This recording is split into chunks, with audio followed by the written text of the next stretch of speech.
Hi guys, and welcome to another video. Bit of a change of scenery today. I'm actually in the car. Basically, I'm on my way home from work. Traffic is absolutely appalling. So I wanted to quickly fire the camera up and just have a chat really about a couple of things. So my apologies in advance for the very poor production quality, the bad lighting and everything else. Yeah, firstly, just want to take a couple of seconds to thank you to everyone who commented on my last video, everyone who watched it, everyone who liked it. If you haven't seen it already, I'll link it above. It was basically just a sort of an update on my first 4 months of abstinence. I avoid using the word recovery. I don't really like the term recovery. It's very much a sort of I always think kind of like a GA kind of a word. I'll make a video about GA in the future. I'm not here to sort of slag it off and say it's useless and pointless and don't do it. Different things, of course, work for different people, but I have personally a bit of an issue with the sort of the GA thing, yeah, I'll speak about that in another video. What I want to talk about today is about something sort of a method I use. It's certainly not new. It's not my method. I'm not going to claim any kind of what's the word? What is the word? Any kind of credit. I'm not going to take any credit for it. That wasn't the word I was after at all, but it's a word and it works. I'm not going to take any credit for it at all, but it is a method that I have used at times when basically when I have a bit of an urge to gamble. Just to sort of set the scene, if you haven't seen my videos previously, not my biggest losses, but my most common the most common place and time in which I'm likely to have gambled was in pubs, on fruit machines, normally the sort of digital fruit machines that you have nowadays in the pubs. They caused a particular problem for me towards the end of my gambling career. Sorry, I promised in the last video I'd stop doing the finger thing, didn't I? So towards the end of my gambling career, they were causing the biggest problems. So just to help set a scene, the most likely urge I would be sitting in a pub, possibly watching the football, which actually could create another urge, couldn't it, of course, with your sports betting. But watching the football, had a few beers as well, which, as we know, weakens your resolve for pretty much everything. And maybe it'd be half time, maybe the game was a bit dull, or maybe I just sort of caught machine out the corner of my eye and thought I'm gonna have a go on that. Even though I knew in my head, this is before the 4 months, even before I really made a concerted effort to quit. I knew in my head that I shouldn't be gambling. That I knew, for a long time before I sort of said, right, enough is enough. I knew I had a gambling problem, and I knew it was something I had to address. So I had these urges, and one thing I tried to do, and this was actually a technique I learned from kind of a quit alcohol expert, a guy who was giving up drinking, was you basically play through in your head the potential outcome of this gamble, of what you're planning to do. So say I was going to sort of say I'll have a quick 20 quid and try my luck, which if you're a machine player and possibly other types of gambling, that's kind of how it starts so often.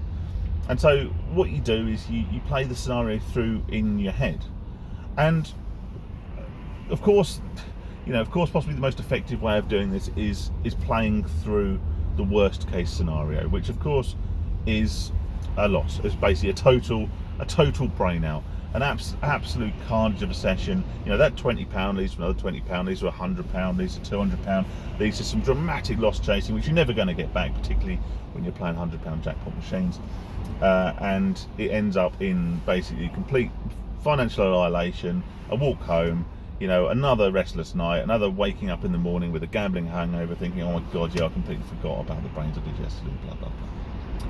So you can play that through in your head, and you know what, 9 times out of 10 that's going to be enough to put you off. You think, actually, I know what I'm going to do, I know what I'm like. But then sometimes the nature of gambling is sometimes you'll win. So rather than just try and think about the worst case scenario and the bad things that could happen if you give it that first 10 or that first 20 quid, think through possibly the better result, think through the better scenario, think through possibly a winning scenario. Okay, so what would happen? you'd maybe put your £20 in. You might put a bit more in, you might put another £20 in, something like that, and then you get a jackpot. You'd win £100. So you'd be, for argument's sake, you might be £60 up, right? That's this winning scenario that I'm building in my head. This is, again, playing something through in your head before you actually act on your urges, right? So you win your £60, brilliant. Okay, that's great. What will you do with that £60? Well, you assume you know you're not going to go straight home and run away and take your money and run.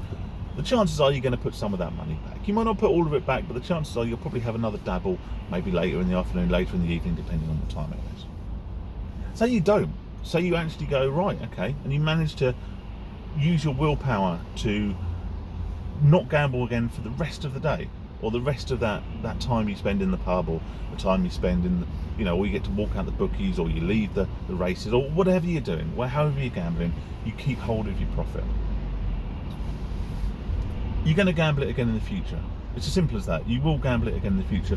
We're gamblers, unless you draw a line under it, and let's face it, I've talked before about exit strategies, it's very, very unlikely you're going to win enough money that makes you go, right, I've won, that was what I was aiming for, I'm off. So you're going to gamble again in the future. So kind of, in a way, what's the point?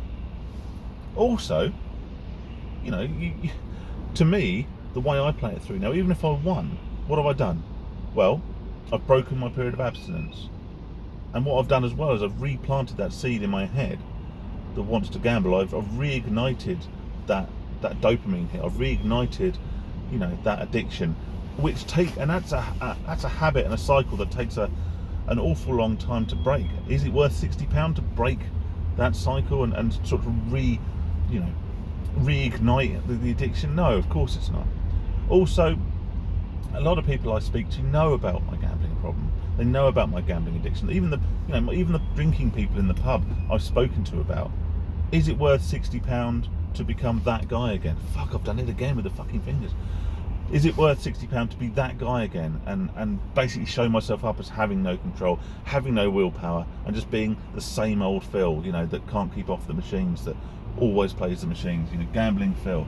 Is it worth £60 to basically put yourself through that kind of humiliation in a way, and sort of demonstrating to people that you don't have the resolve, you don't have the headstrongness to resist, and that you are in fact an addict? Probably not. Also, there's a good chance that my wife would find out, because let's face it, women find out everything. Women know everything, and that's the last thing I want. I would hate it to get back to her. That's worth far more than £60 or whatever the potential profit is. It's worth far more than that, just to not go back that place. So basically, yes, you know, if you play through these scenarios in your head before you start playing, the chances are you're going to lose. That's the most likely outcome. And then you've got all of that negative stuff, plus you've lost money. But think about it. Play the scenario through. Even if you win, what are you really getting out of it? Because let's face it, we know that us gamblers, we're not gambling for the money. We're not gambling to win, you know, we're not gambling to win money, because ultimately we know we're going to spend it again gambling. So have a think. Before you put a pound in a machine, before you push that button on your phone, before you place that bet, just think, you know, what possible outcome could come from this that I would truly be happy with, and that the negatives wouldn't outweigh the positives, be that the loss, or just be that the other negatives, breaking the cycle of abstinence, you know, reintroducing gambling, reintroducing that dopamine hit into your life, which takes so long to break.